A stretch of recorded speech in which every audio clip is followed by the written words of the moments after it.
Om Swastiastu. Perkenalkan, nama saya Niluh Putu Testianovianti dengan NIM 1915011065 dari Prodi Pendidikan Kesejahteraan Keluarga dari Konsentrasi Tata Kecantikan semester 3. Kali ini saya membuat video untuk memenuhi tugas mata kuliah aplikasi komputer. Di sini saya diberi 2 soal, yaitu yang pertama, berapa banyak Microsoft Excel mampu membuka lembar kerja atau disebut dengan sheet 1, sheet 2, sheet 3, dan lain sebagainya.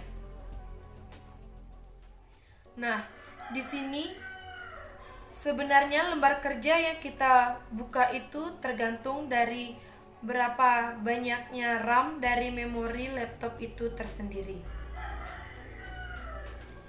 Jika RAM-nya besar, maka lembar kerja yang kita buka bisa lebih banyak lagi. Maupun sebaliknya, jika RAM-nya sedikit, maka lembar kerja yang bisa kita buka yaitu hanya sedikit saja. Seperti di laptop saya, itu menggunakan Microsoft Excel 2010. Maka lembar kerja yang bisa dibuka itu tidak tertentu. Baik, pertanyaan selanjutnya yaitu menjelaskan penggunaan dari Microsoft Office pada Microsoft Excel, PowerPoint, maupun Microsoft Word.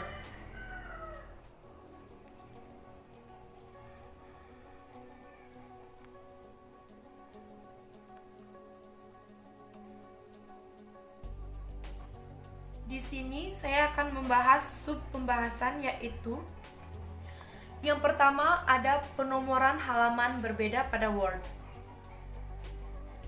Yang kedua, daftar isi otomatis pada Word. Yang ketiga, pembuatan daftar pustaka menggunakan aplikasi Mendeley. Dan yang terakhir, keempat, yaitu pembuatan proyek tabel nilai mahasiswa menggunakan Microsoft Excel. Baik, kita mulai saja. Yang pertama, itu ada penomoran halaman. Hal pertama yang akan kita lakukan yaitu membuka dokumen.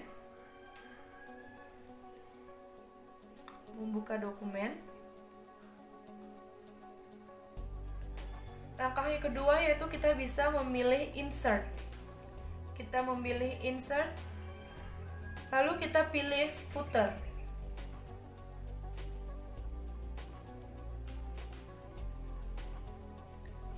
Lalu ini adalah tampilan pada footer tersebut. Pada footer. Ini adalah tampilan pada footer. Di sini kita dapat memilih footer yang kita inginkan, mau di bagian sebelah kiri, tengah, kanan, atau pojok atas kanan maupun bawah. Di sini saya memilih bagian bawah dan tengah-tengah. Dan hasilnya seperti ini. Lalu selanjutnya yaitu ada pemisah section. Pemisah section ini berguna untuk memberi nomor halaman berbeda nantinya pada saat pemberian nomor, agar nomornya tidak berurutan mulai dari cover sampai dengan daftar pustaka. Ini ya.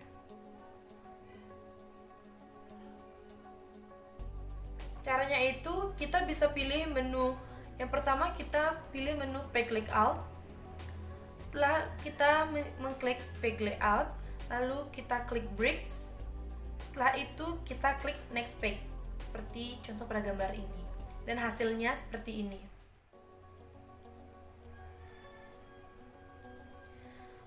Lalu kemudian untuk mengganti jenis nomor.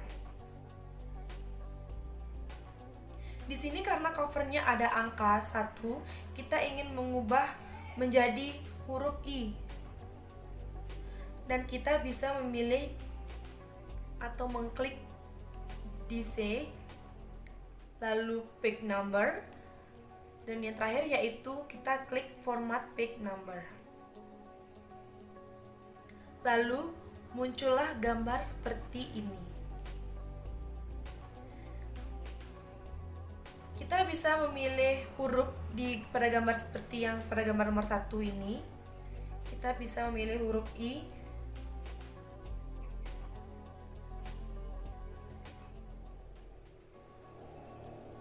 Menjadi angka. Kita ingin mengubah huruf I dan kita bisa memilih Dexen, lalu page number, format page number. Muncul seperti ini kan. Lalu kita bisa milih huruf I seperti ini dengan nomor formatnya, kemudian klik OK. Maka akan menjadi seperti pada gambar yang nomor 2.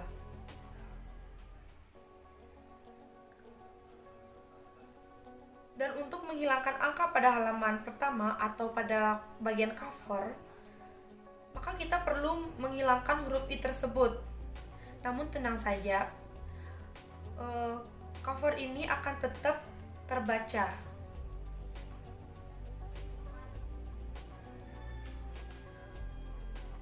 Dan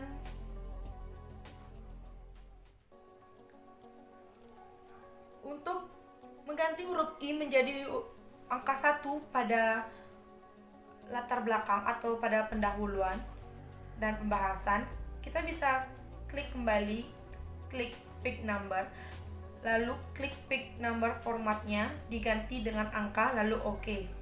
Dan ini adalah hasil akhirnya. Kurang lebih seperti ini.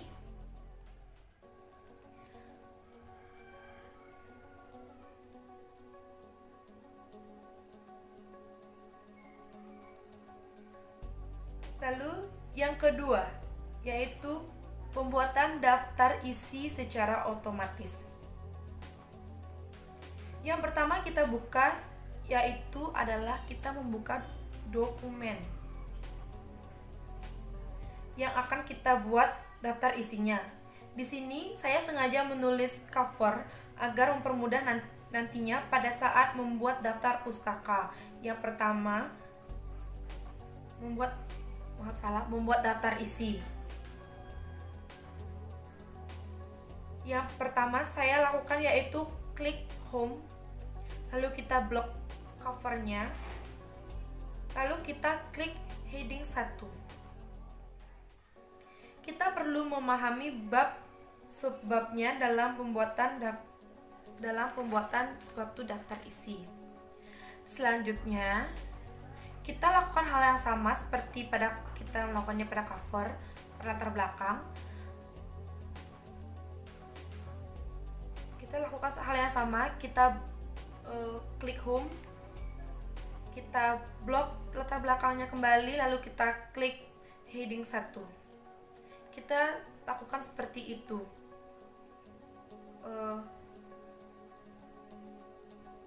Kita lakukan hal yang sama pada setiap bab dan subbabnya. Setelah itu, kemudian siapkan satu lembar kosong untuk daftar isinya. Kemudian kita bisa memilih menu referensi,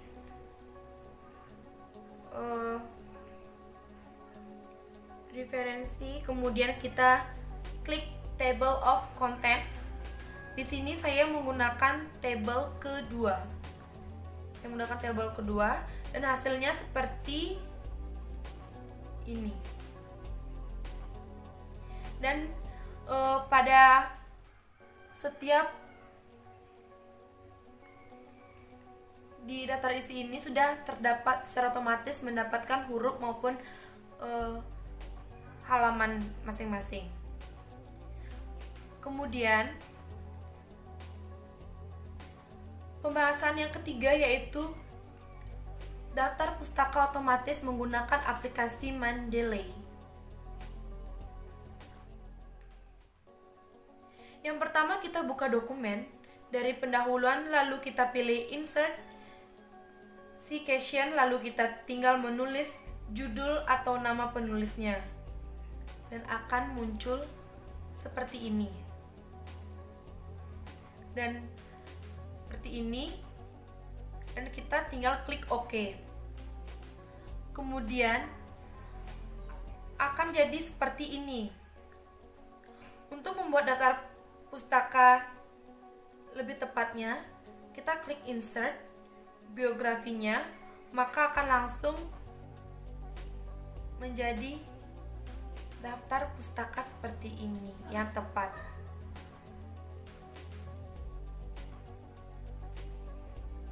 Selanjutnya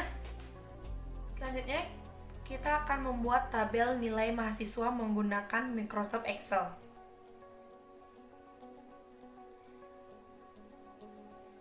Di sini kita akan membuat daftar nilai mahasiswa. Tentu saja hal pertama yang kita lakukan yaitu membuka Microsoft Excel. Hal pertama yang kita lakukan membuka Microsoft Excel. Lalu kita langsung saja mengetik judulnya. Lalu kita masukkan formatnya.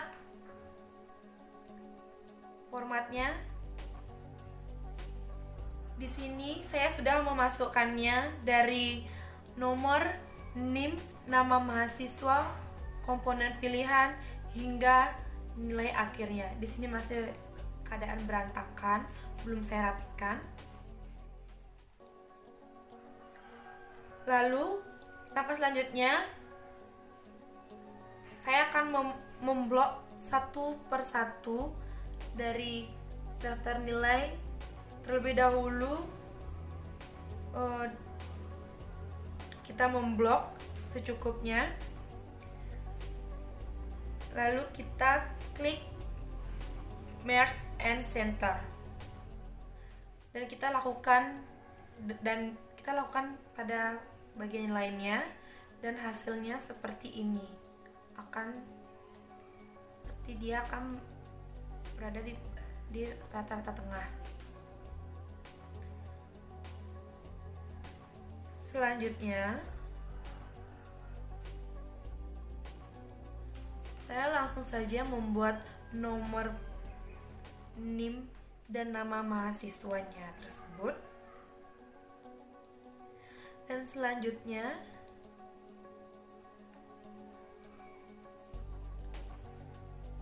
saya ingin pada komponen penilaian itu, pada kotak-kotaknya sama seperti pada huruf T, Q, UTS, dan UAS tersebut. Jadi saya blok terlebih dahulu, kemudian saya pilih menu format kolom width, kemudian saya memilih angka 5. Maka akan menjadi seperti ini, dan saya melakukan juga pada bagian persentase penilaian. Pada sebelahnya ini persentase penilaiannya. Hanya saja saya memilih angka 7 agar lebih lebar lagi sedikit. Dan ini hasilnya pada gambar bagian kanan. Ini. Lalu saya memberi nilai secara manual untuk nilai tes 1, tes 2, kuis 1, kuis 2 maupun UTS dan UAS. Saya beri nilai secara otomatis saja, secara manual saja terlebih dahulu. Kemudian di sini cara menghitung tetradnya, yaitu menggunakan rumus. Yang pertama kita klik pada tetrad tersebut sama dengan, lalu kurung buka, kita klik nilai T1, lalu ditambahkan dengan nilai T2, kita kurung tutup dan kita bagi 2, lalu hasilnya sama dengan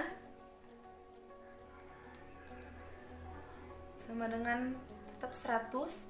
Lalu kita klik panah sini, kita bawa ke bawah, kita beri juga nilai pada mahasiswa lainnya secara otomatis. Untuk menguji apakah nilainya tepat atau salah, kita bisa mengujinya dengan menggunakan kalkulator manual di handphone maupun kalkulator yang lainnya. Jika sudah tepat, kita juga bisa melakukannya pada kirat, dimana kita juga melakukannya dengan hal yang sama, yaitu kita lakukan terlebih dahulu sama dengan kurung buka Q1 ditambah Q2 kurung tutup dibagi 2, dapatkan hasilnya seperti ini. Sudah. Selanjutnya, untuk menghitung nilai persentasenya menggunakan rumus, yaitu untuk tes dan kuisnya kita jumlahkan, yaitu sama dengan rumusnya itu sama dengan kurung buka 2 kali T-rat plus Q-rat kurung tutup 2 kali, lalu dibagi 2 dikali 25%, atau bisa kita hitung dengan 0,25, dan hasilnya kita sudah dapatkan seperti ini. Lalu untuk nilai UTS-nya,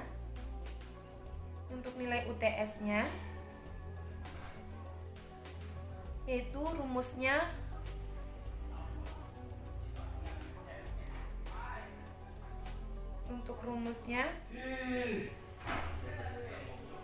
yaitu sama dengan nilai UTS dikali 30% atau 0,3. Kita dapatkan hasilnya seperti ini. Kita samakan saja, kita bawa panahnya ke bawah. Selanjutnya, untuk menilai UAS, kita samakan juga dengan menghitung, rumusnya sama dengan menghitung UTS, yaitu nilai UTS dikali 45% atau 0,45, kita mendapatkan hasilnya tentu saja seperti ini. Sudah. Lalu kita akan menghitung total, yaitu menjumlahkan nilai UTS dengan nilai UAS. Sudah. Setelah itu sudah kita dapatkan nilainya, gunakan rumus seperti yang sudah ada pada tabel. Lalu kita lanjut menghitung nilai akhir. Nilai akhirnya itu saya menggunakan rumus yang sangat panjang dan dapat dilihat pada layar rumus tersebut. Pada layar rumus tersebut di sini kita bisa lihat. Dan saya sudah memberikan keterangannya pada nilai A yang nilainya 85 hingga 100, untuk nilai B 70 sampai 84, untuk nilai C 55 sampai 69, untuk nilai D 40 sampai 54, dan untuk nilai E dari nilai 0 sampai 39. Kemudian jika sudah selesai memasukkan rumusnya, lalu kita klik enter, dan ini adalah hasil dari nilai akhir. Sudah bisa ditentukan dapat nilai A, B, D, dan E.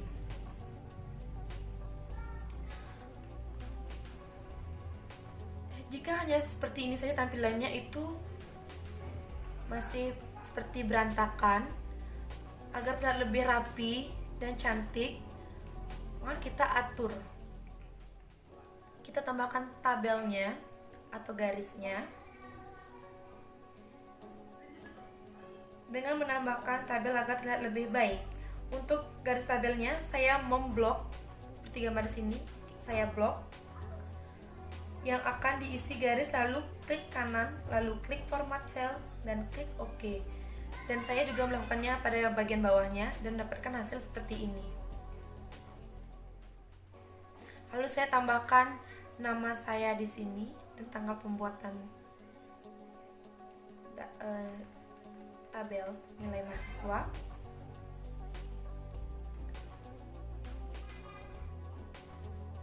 Baik, sekian dari video saya.